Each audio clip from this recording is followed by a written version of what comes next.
Ribosomes are found not only in cytoplasm. Ribosome केवल कोशिका द्रव्य में ही नहीं पाए जाते हैं, बल्कि ये अन्य कोशिकांगों सेल ऑर्गेनेल्स जैसे क्लोरोप्लास्ट में भी पाए जाते हैं, माइटोकॉन्ड्रिया में भी पाए जाते हैं, और रफ इंडोप्लाज्मिक रेटिकुलम RER इसमें भी पाए जाते हैं। यहाँ पे अंतर ये है दोस्तों कि क्लोरोप्लास्ट केवल प्लांट सेल या पादप कोशिकाओं में पाई जाती है। एक दूसरी प्रकार की संरचना जिसे कहते हैं सेंट्रोसोम, ये एनिमल सेल्स में केवल पाई जाती है, और क्लोरोप्लास्ट केवल प्लांट सेल में पाए जाते हैं।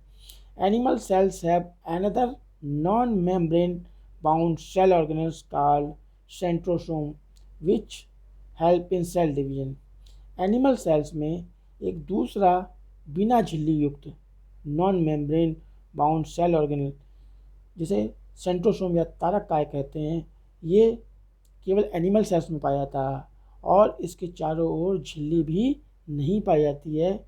ये केवल एनिमल सेल्स में पाया जाता है, इसे तारक काय कहते हैं। ये उपस्थित होता है एनिमल सेल्स में और इसका मुख्य कार्य जो होता है सेल डिवीजन, कोशिका विभाजन में भाग लेना है, इसका प्रमुख कार्य। The cell varies in size smallest mycoplasma.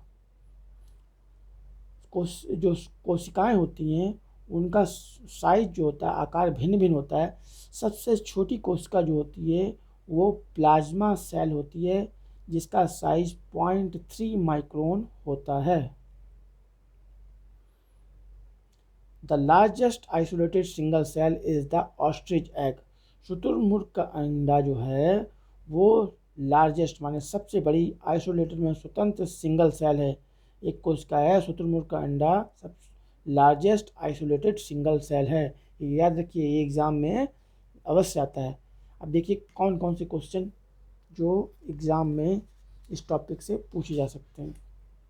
एक तो ये याद रखिएगा कि सेल थ्योरी किसने दी थी, ये याद रखिएगा, ये नीट एग्जामिनेशन में क्वेश्चन मस्ट आता है। ये MJ स्लीडन 1838 और T स्वान उन्होंने 1839 में सेल थ्योरी दी थी। दूसरे ये याद रखिएगा कि सेल वॉल प्लांट सेल में प्रेजेंट होती है कि एनिमल सेल में। सेल वॉल दोस्तों ये यूनिक कैरेक्टर है प्लांट सेल का। एनिमल सेल में सेल वॉल कभी भी प्रेजेंट नहीं होती है। एग्जाम में एक क्वेश्चन ये आता है कि ओमनिस सेलुला ई सेलुला किसने कहा था। ये आर विर्को साइंटिस्ट थे 1855, इन्होंने ओमनिस सेलुला ई सेलुला कहा था।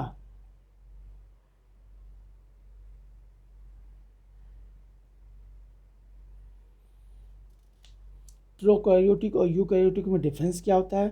प्रोकैरियोटिक सेल्स में इंसिपिएंट या पुराना प्रकार का न्यूक्लियस होता है, मतलब प्रोकैरियोटिक सेल्स में जो न्यूक्लियस या केंद्रक होता है उसके चारों ओर न्यूक्लियर मेम्ब्रेन नहीं पाई जाती है, जबकि यूकैरियोटिक सेल्स में न्यूक्लियर मेम्ब्रेन पाई जाती है।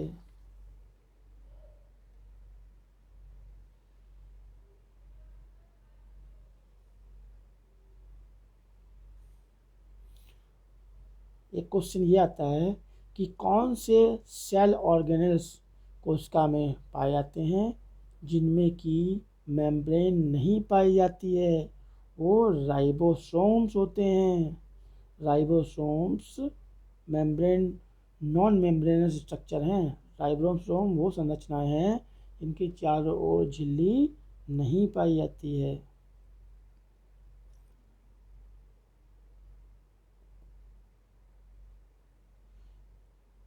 एक क्वेश्चन ये आता है कि क्लोरोप्लास्ट प्लांट सेल में पाया जाता है कि एनिमल सेल में। तो क्लोरोप्लास्ट दोस्तों हमेशा प्लांट सेल में पाया जाता है, एनिमल सेल में क्लोरोप्लास्ट एब्सेंट होता है।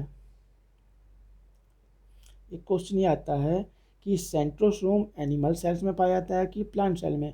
तो सेंट्रोसोम जिसे तारक काय कहते हैं ये केवल एनिमल सेल्स में पाया जाता है और ये नॉन मेम्ब्रेनस स्ट्रक्चर है, इसके चारों ओर कोई झिल्ली नहीं पाई जाती है। सेंट्रोसोम के चारों ओर कोई झिल्ली नहीं पाई जाती है और यह सेल डिवीजन में पार्टिसिपेट करता है।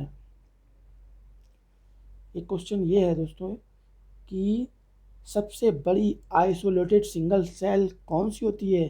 तो याद रखिएगा, ये ऑस्ट्रिच एग होती है। ये टॉपिक समाप्त हुआ दोस्तों। अगर आपको हमारा ये टॉपिक पसंद आया हो तो हमारे चैनल इरा ग्रुप स्टडी को या इरा ग्रुप एकेडमी को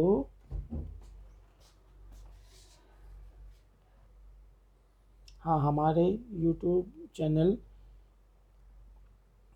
इरा ग्रुप एकेडमी को लाइक, शेयर और सब्सक्राइब कीजिए। धन्यवाद।